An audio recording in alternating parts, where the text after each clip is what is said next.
కుంభమేళాకు ప్రయాగ్రాజ్ సిద్ధమవుతోంది. ప్రయాగ్రాజ్లోని త్రివేణి సంగమంలో ఈ నెల 13 నుంచి వచ్చే నెల 26వ తేదీ వరకు 45 రోజుల పాటు ఈ వేడుకకు ఉత్తరప్రదేశ్ ప్రభుత్వం ఏర్పాట్లు పూర్తి చేసింది. 40 కోట్ల మందికి పైగా భక్తులు పుణ్య స్నానాలు ఆచరించబోతున్నారని అంచనా. మకర సంక్రాంతి పర్వదినం నుంచి భక్తుల సందడి ప్రారంభం కానుంది. ప్రపంచంలోనే అతిపెద్ద మతపరమైన సాంస్కృతిక ఉత్సవంగా కుంభమేళా రికార్డుకెక్కింది. కుంభమేళా విశేషాలేంటో ఈ వీడియోలో చూద్దాం.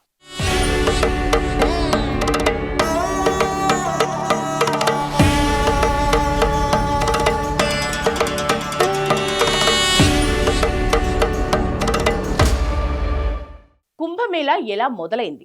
అసలు ఈ కుంభమేళా మూలాలు హిందూ పురాణాల్లోనే ఉన్నాయి. అమృతం కోసం దేవతలు, రాక్షసులు కలిసి సముద్ర మథనం చేసిన విషయం మనందరికీ తెలుసు. సముద్రం నుంచి ఒక కుంభం అంటే కుండలో అమృతం పైకి తేలింది.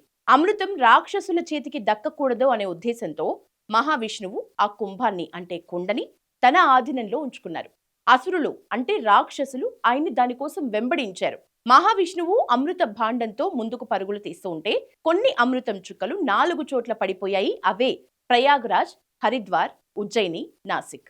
అందుకే ఇవి పవిత్ర పుణ్య క్షేత్రాలుగా మారాయి. కుంభం నుంచి అమృతం పడిన చోట కుంభమేళా నిర్వహించటం ఆనవాయితీగా మారింది.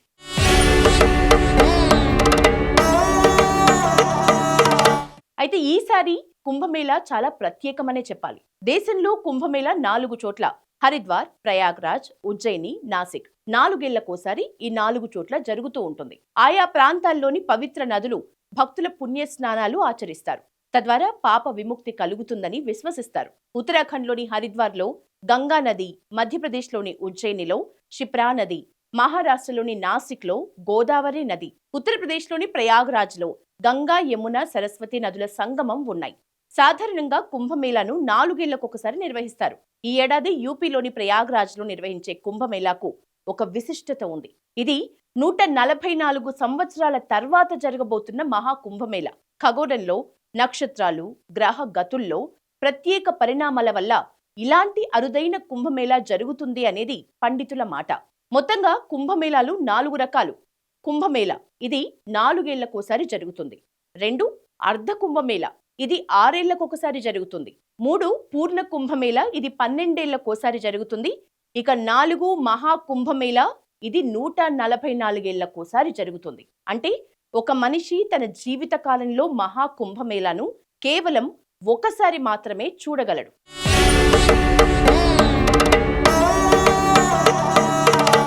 మహాకుంభమేళాలో షాహీ స్నానాల తేదీలు జనవరి 13 పుష్య పూర్ణిమ రోజు, అలాగే జనవరి 15 మకర సంక్రాంతి రోజు, జనవరి 29 మౌని అమావాస్య రోజు, ఫిబ్రవరి 3 వసంత పంచమి రోజు, ఫిబ్రవరి 12 మాఘ పూర్ణిమ రోజు, ఫిబ్రవరి 26 మహాశివరాత్రితో ఈ షాహీ స్నానాలు ముగుస్తాయి.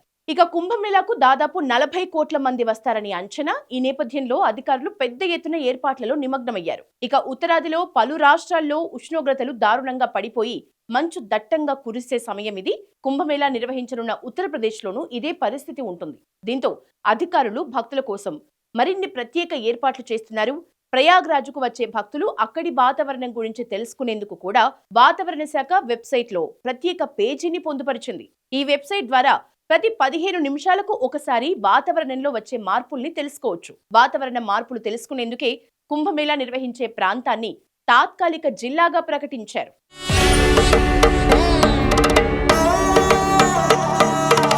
ఇక భక్తుల సేఫ్టీ విషయానికొస్తే కుంభమేళాకు హాజరయ్యే భక్తుల అవసరాలు, భద్రత కోసం ఉత్తరప్రదేశ్ ప్రభుత్వం పెద్ద ఎత్తున ఏర్పాట్లు చేస్తోంది. ఇందులో పాల్గొనే వారి సంఖ్యను ఎప్పటికప్పుడు లెక్కించడంతో పాటు వారికి కావాల్సిన సౌకర్యాలు ఏర్పాటు చేయడం కోసం టెక్నాలజీని వాడుతున్నారు.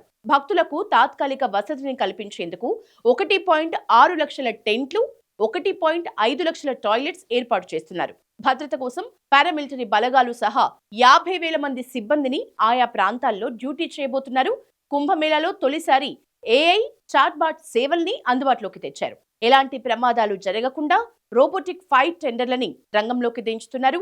అత్యవసర సమయాల్లో సిబ్బంది చేరుకోలేని ప్రాంతాలకు వెళ్లేందుకు 3 రోబోటిక్ ఫైట్ టెండర్లను ఉపయోగిస్తున్నారు. ఈ రోబోలు మెట్లెక్కడంతో పాటు మంటల్ని సైతం అదుపు చేస్తాయి.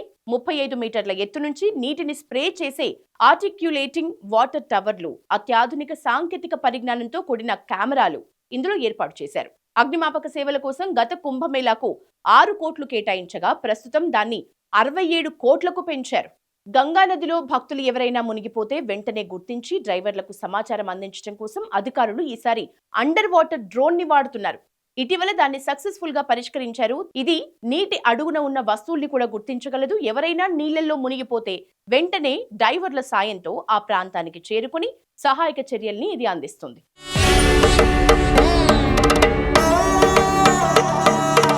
ఇక మహాకుంభమేళాకు సంబంధించి లెక్కల్ని చూస్తే వచ్చే జనాభా సుమారు 40 కోట్ల మంది.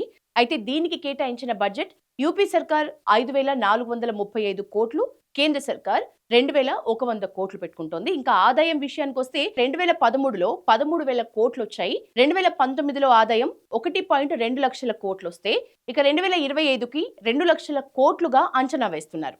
ఇక ఉపాధి విషయానికి వస్తే 2019లో సుమారు 6 లక్షల మంది ఉపాధి పొందితే ఈ 2025 సంవత్సరం సుమారు 12 లక్షల మందికి ఉపాధి కలుగుతుందని అంచనా వేస్తున్నారు. ఇక నిర్వహణ పనుల విషయానికి వస్తే సుమారు 7,000 కోట్ల విలువైన పనుల్ని చేపట్టనున్నారు.